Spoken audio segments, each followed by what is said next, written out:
Bonjour à toutes et à tous, aujourd'hui on va s'intéresser à un sujet super important, les ressources de notre planète.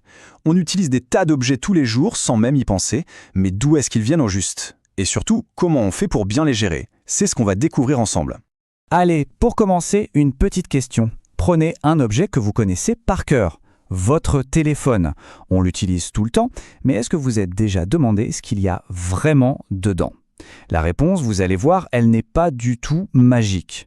En fait, tout vient de la Terre.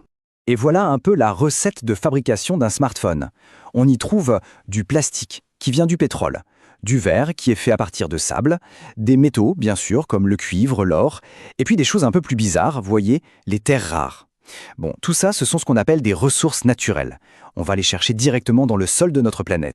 Alors, voilà le programme pour aujourd'hui. D'abord, on va voir où se cachent ces ressources dans notre vie de tous les jours. Ensuite, on s'intéressera aux conséquences de leur exploitation. On fera une petite étude de cas sur l'eau, vous allez voir, c'est très parlant. Puis, on regardera les solutions qui existent. Et on terminera avec l'essentiel à retenir pour le contrôle. C'est parti? Alors, première partie, nos ressources au quotidien. C'est simple, regardez juste autour de vous. En fait, on ne s'en rend pas forcément compte, mais absolument tout, du matin au soir, dépend de ces fameuses ressources naturelles. Bon, deuxième point. Si on a autant besoin de ces ressources, où est le problème au fond? Eh bien, c'est là que ça se complique un petit peu. On va voir ça tout de suite. Ce schéma, il est super pour comprendre le problème. C'est une sorte de réaction en chaîne, regardez bien. Plus on est nombreux sur Terre, plus nos besoins augmentent. On a besoin de plus d'énergie, de plus de nourriture. Logique, non? Et pour satisfaire ces besoins, qu'est-ce qu'on fait? On puise de plus en plus de ressources. Et ça a des conséquences directes. Les ressources s'épuisent. Et les sols peuvent se dégrader. C'est ce qu'on appelle l'érosion.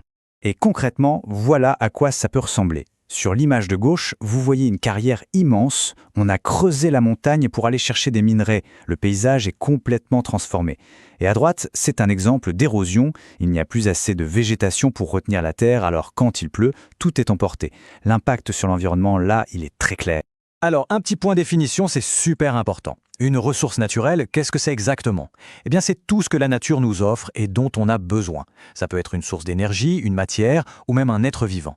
La chose essentielle à retenir, c'est que l'humain ne la fabrique pas. C'est une notion clé, gardez-la bien en tête pour la suite. Allez, troisième partie.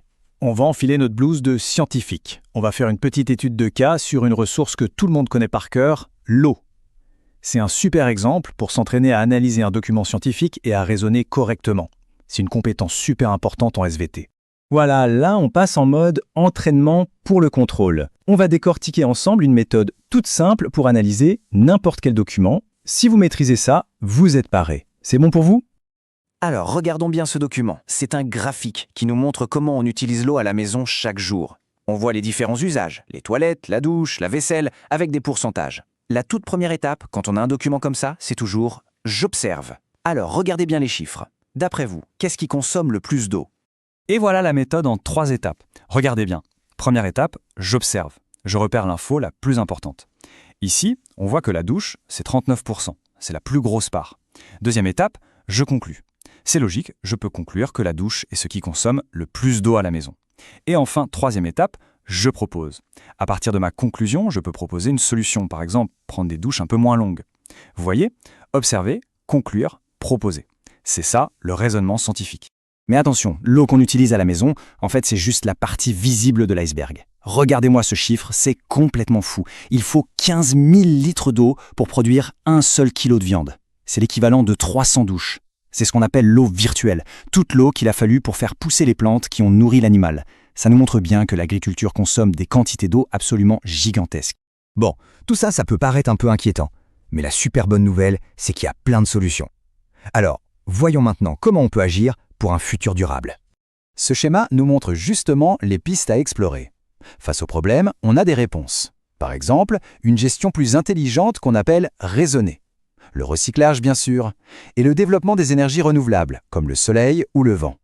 Tout ça, ça fait partie d'un grand objectif qu'on appelle le développement durable. L'idée est simple, on répond à nos besoins d'aujourd'hui, mais sans empêcher les générations futures de répondre aux leurs. Alors pour l'énergie, regardons d'où vient notre électricité au niveau mondial. Ce graphique est super clair, non? Regardez la part du charbon et du gaz, c'est énorme. Ces deux-là, ce sont des énergies fossiles, c'est-à-dire qu'elles polluent et surtout qu'elles ne sont pas renouvelables. Une fois qu'on les a brûlées, c'est fini. Voilà la situation de départ. Mais regardez ça maintenant. Certains pays nous montrent que c'est possible de faire autrement. Prenez la Norvège. La quasi-totalité de leur électricité vient des énergies renouvelables, surtout des barrages hydrauliques. Le Portugal aussi, ils sont à plus de la moitié. Ça prouve que la transition énergétique, ce n'est pas de la science-fiction, c'est vraiment possible. Et l'autre solution clé, bien sûr, c'est le recyclage. On pense souvent au verre, au plastique, mais ça va beaucoup plus loin. Regardez ce schéma. On peut même recycler les fameuses terres rares qui sont dans nos ampoules. L'idée est géniale. Au lieu d'aller creuser encore et encore, on récupère et on réutilise les ressources qu'on a déjà. C'est beaucoup plus malin et ça pollue beaucoup moins. Voilà, on arrive à la fin. C'est le moment de faire le point, de résumer tout ça pour que ce soit bien clair dans votre tête. C'est la dernière ligne droite. Alors, s'il y a 3 choses à retenir absolument, ce sont celles-là. Premièrement, nos vies dépendent de ressources naturelles et ces ressources ne sont pas infinies. Deuxièmement, leur exploitation a de vraies conséquences sur notre environnement. Et troisièmement, l'idée la plus importante, des solutions existent. Et pour finir, une petite fiche de révision express. Vous avez les mots-clés importants, le schéma qui résume tout, et surtout, attention à l'erreur à ne pas faire. On confond souvent renouvelable et recyclable. Renouvelable, comme le soleil, ça ne s'épuise pas. Recyclable, comme une canette, ça veut dire qu'on peut la transformer pour la réutiliser. C'est clair la différence ? Allez, on termine avec une question juste pour réfléchir. On a parlé des grandes solutions. Le recyclage, les énergies renouvelables, c'est super important. Mais au final, à travers des petits gestes de tous les jours, prendre une douche un peu moins longue, ne pas gaspiller, bien trier, chacun de nous peut agir. Alors, et si la meilleure solution, au fond, c'était nous ?